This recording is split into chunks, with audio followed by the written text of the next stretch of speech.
Despite gender being a social construct, there are still some observable, consistent sex differences between boys and girls in a variety of domains. And so that's what we'll discuss in this lecture. Excuse me. While physical differences are fairly clear cut, it does get very hard to tease apart the nature versus nurture effects of the differences that emerge in some of the other domains. Are there more boys in STEM because boys are biologically more adept at math and science? Or is it because boys are more encouraged and supported to pursue careers in such fields? That's the million-dollar question.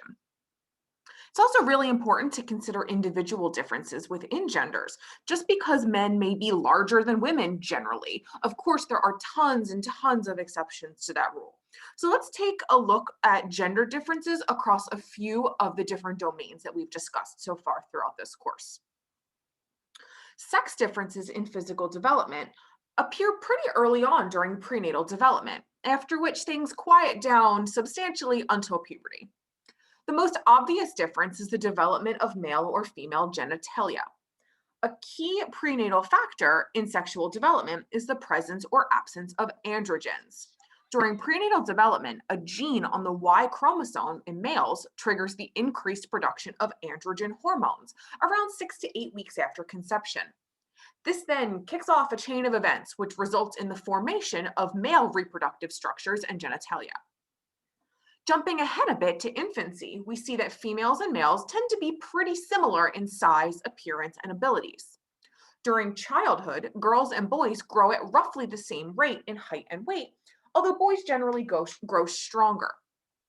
How much of that is related to physical differences and how much is a function of society that pushes boys towards physical activity, however, remains unclear. During adolescence is where physical differences really start to heat up. In the period just before puberty begins, the adolescent enters the stage of adrenarche, which refers to the onset of sexual attraction, usually experienced around age 10 for boys and girls, which correlates with the maturation of the adrenal glands, the major source of sex steroids other than the testes and the ovaries. Although there are no overt physical changes or signs of maturity at this point, the stage is considered distinct from, albeit related to, puberty. And then the real fun begins. Puberty is the developmental period marked by the ability to reproduce, as well as other dramatic bodily changes. For females, this involves breast growth as well as a general spurt in height and weight, followed by menarche or the onset of menstruation. For boys, puberty begins with the growth of the testes, a general growth spurt, and spermarchy, or the onset of capacity for insemination. There's considerable variability in physical maturation related to both genetic and environmental factors. We know that genes affect growth and sexual maturation by influencing the production of hormones, specifically growth hormone from the pituitary gland and thyroxine from the thyroid gland. As for environmental factors, the age of menarche in the United States has dropped by several years compared to 200 years ago, likely due to improvement in things like nutrition. On average, girls enter puberty around age 10 to 11, where boys begin a little later, about ages 12 to 13, resulting in that really awkward period around seventh grade when the girls tower over the boys until the boys catch up, and they will. Once they do, boys will start to pack on muscle mass, which will widen the physical gap between boys and girls as their motor skills start to increase. While childhood shows little physical gender differences, adolescence is a different story. Boys are going to start to eclipse girls in strength, speed, and size. These physical changes are accompanied by psychological and biological changes as well. Growth spurts are tied into body image, particularly for girls. Studies have pretty consistently showed that adolescent girls report more negative attitudes about their bodies compared to adolescent boys. And we'll talk about wanting to lose weight, things like dieting and exercise. Body dissatisfaction has long been associated with a wide range of problems, most notably the onset of eating disorders. Moving on now to think about gender differences in cognitive abilities. Of note, the literature on cognitive differences is fairly mixed. Even when gender differences are observed, the effect sizes tend to be pretty small. But understanding gender differences in cognitive abilities is really important given the implications for adult gender roles and equality. The context of gender differences in cognitive abilities, academic interests, and achievement may go on to influence differences in future occupations and income. Also of note, this research largely pertains to cisgendered children. Far less is known about cognitive and academic abilities of non-binary children. Excuse me. Although we do know that non-binary children experience discrimination and bullying, which likely negatively contributes to their academic experience. Despite widespread belief to the contrary, boys and girls are pretty equivalent in most aspects of intelligence and cognitive functioning. The average IQ scores of boys and girls are almost identical, although we do see that more boys scoring at both the high and low extremes, suggesting that more boys than girls have been diagnosed with intellectual disabilities, but also more than girls have been classified as intellectually gifted. We do see a few differences in academic achievement. Girls tend to achieve higher levels of adjustment and achievement than boys, while more boys tend to drop out of high school. And more bachelor's degrees tend to be awarded to women. Girls tend to be slightly advanced in early language development compared to boys, including fluency and clarity of articulation and vocabulary development. Girls also perform better in reading, writing, and verbal achievement, and this trend will persist through middle childhood and adolescence. The left hemisphere, which is responsible for language, develops earlier in girls than boys, perhaps explaining some of the differences in verbal abilities. Although the environment also plays a role, girls receive more verbal stimulation, and language arts tend to be stereotyped as a feminine subject. In terms of spatial skills, boys tend to perform better than do girls in some aspects of visual spatial processing. We'll talk more about that in a minute. There used to be quite a large gap in STEM skills. Boys were far exceeding girls in science, technology, engineering, and math, hence STEM. But this gap between boys and girls on mathematical abilities has closed dramatically due to efforts by schools to encourage girls in STEM fields, which are among the fastest growing and highest paid occupations. So I'm going to show you this short video. Let's wait for it to load.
I love this video. I think it does a really good job at showing how some of the movements towards combating these issues of gender equality in STEM by showing that, engineers can look like anything, because really there's not a whole lot of that representation.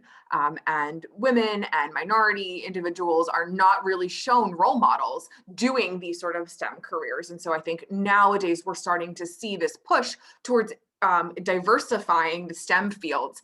And so that is at least part of what's helping to close that gap.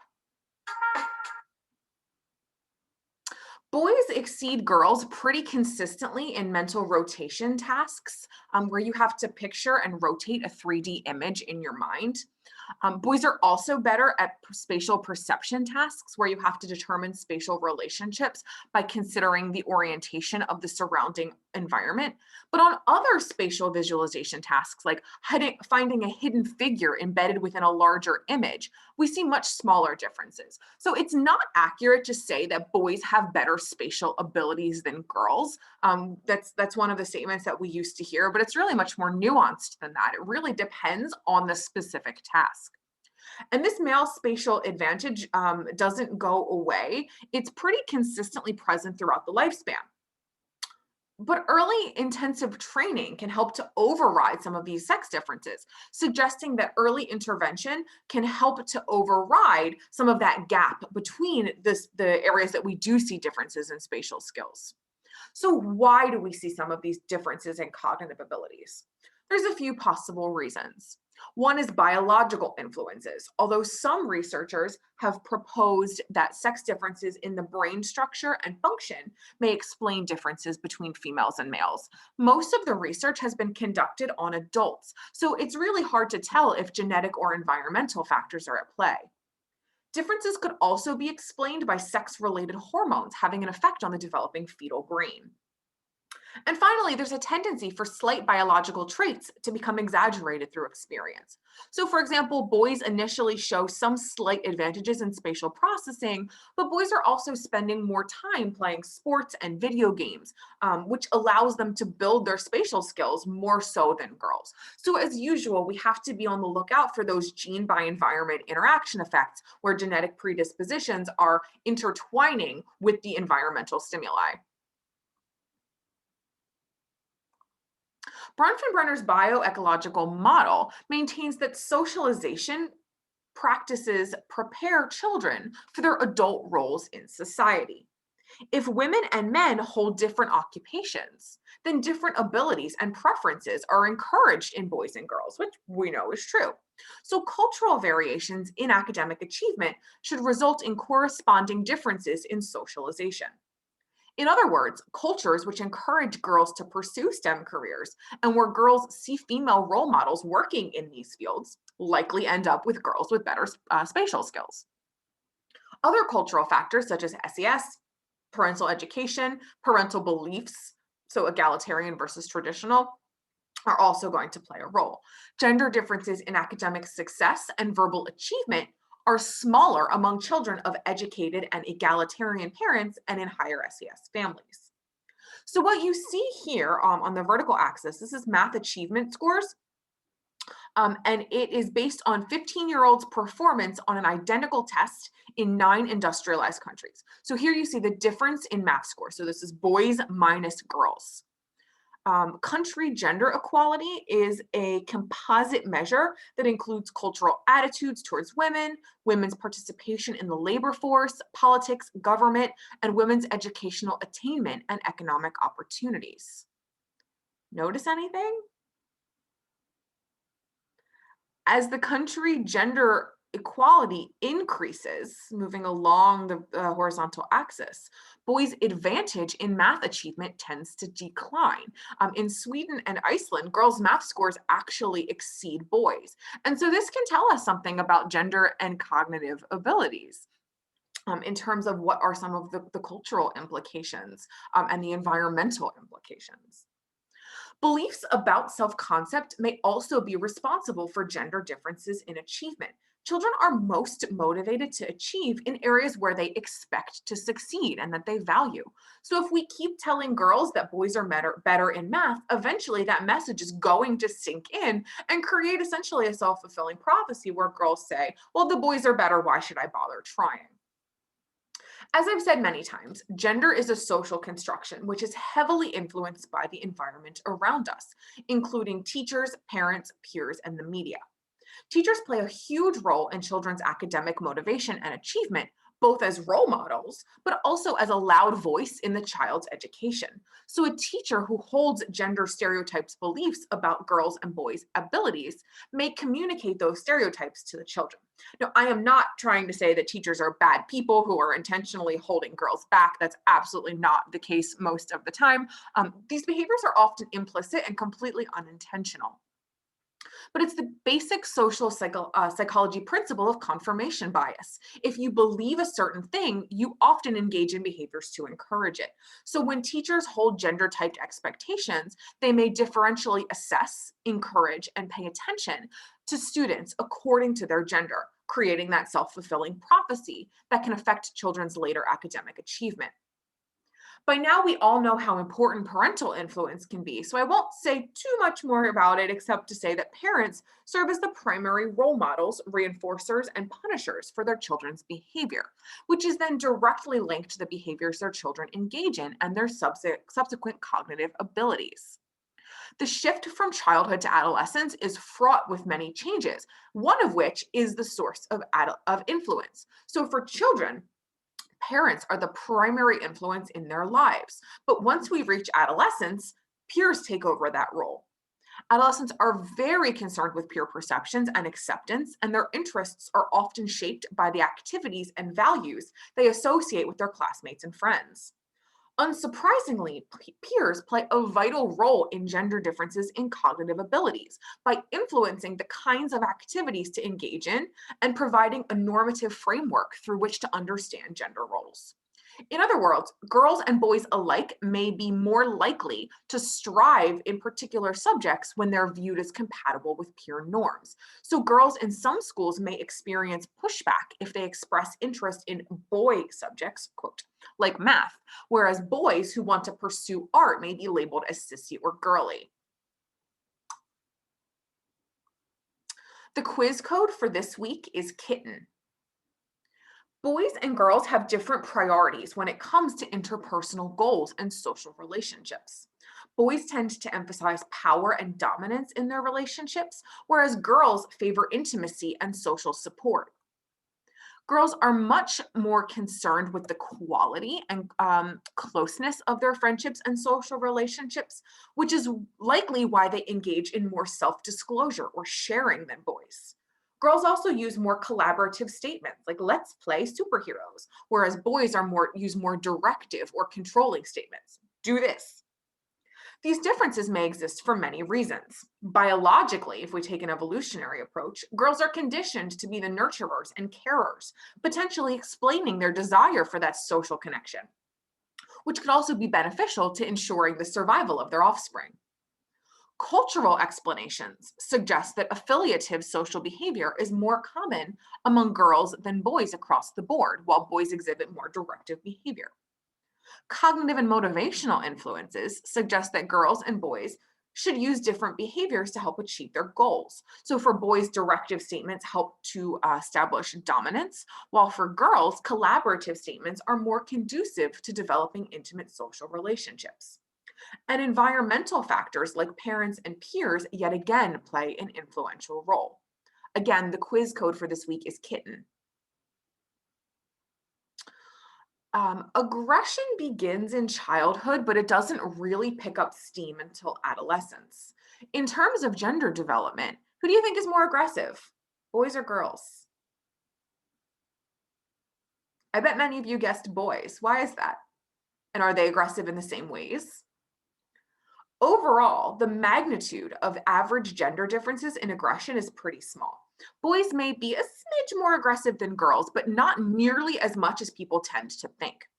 One reason is that there are different types of aggression. So, direct, overt, or verbal aggression often refers to, not often, it always refers to acts openly intended to cause harm or establish dominance. Now, these occur directly, hence the name, between victim and perpetrator. So, no third person or peer group is required. Broadly speaking, although the terminology tends to get a bit wonky, overt aggression includes things like teasing, pushing, threats. So it can be verbal, but also physical. So you'll see the verbal like teasing and threats, but also physical. So hitting, pushing, kicking will fall into this category. Boys use more direct aggression compared to girls. Indirect or relational or social aggression refers to attempts to damage a person's social standing or group acceptance through covert means. So, this form of aggression occurs indirectly via the peer group. In other words, other parties are needed to engage in this form of aggression. You can't spread a rumor if you have no one to spread it to.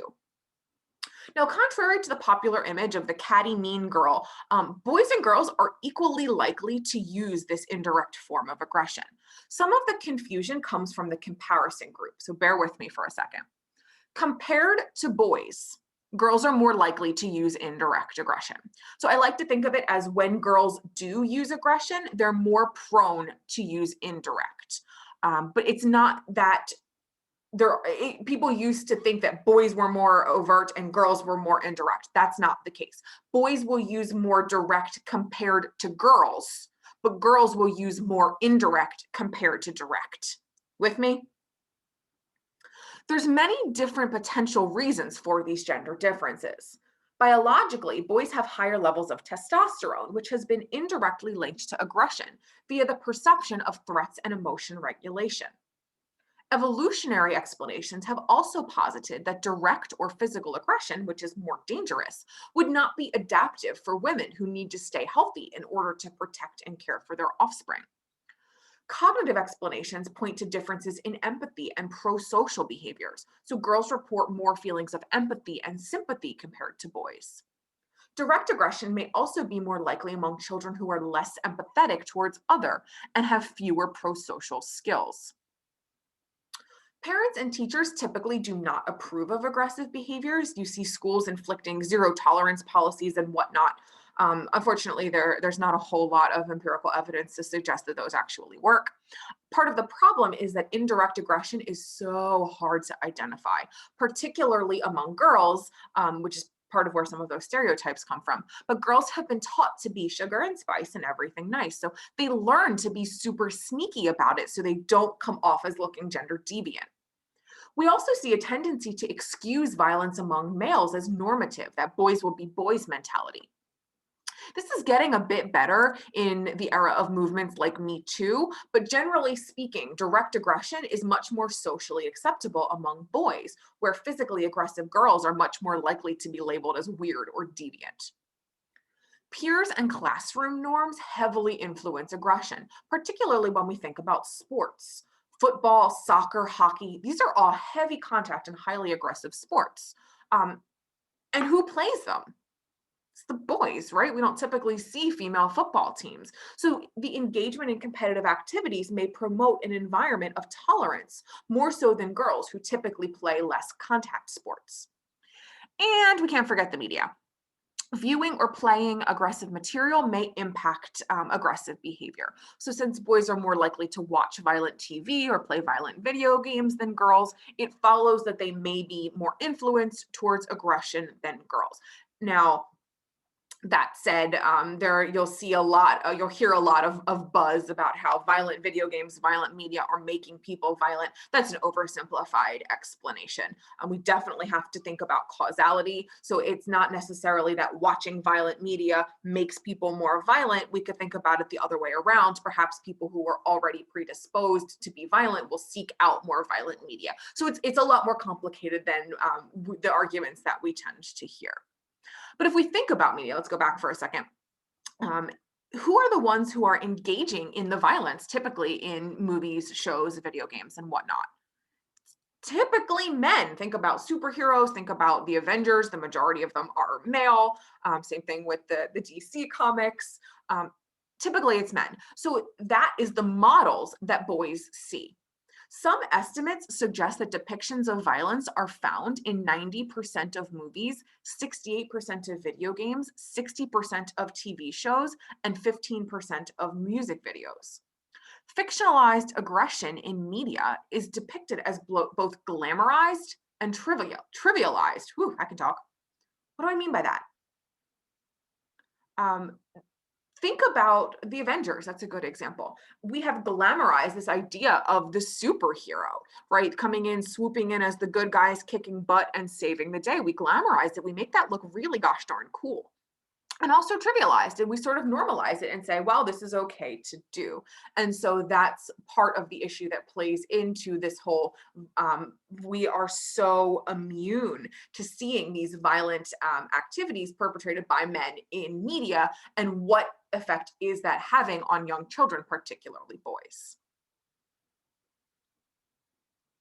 So, in our final lecture for this week, we'll talk about some of the stereotypes around gender development. We've already sort of touched on a few, but we'll go a little bit more into detail, and we'll end by thinking about what can we do about some of these stereotypes. How can we address them?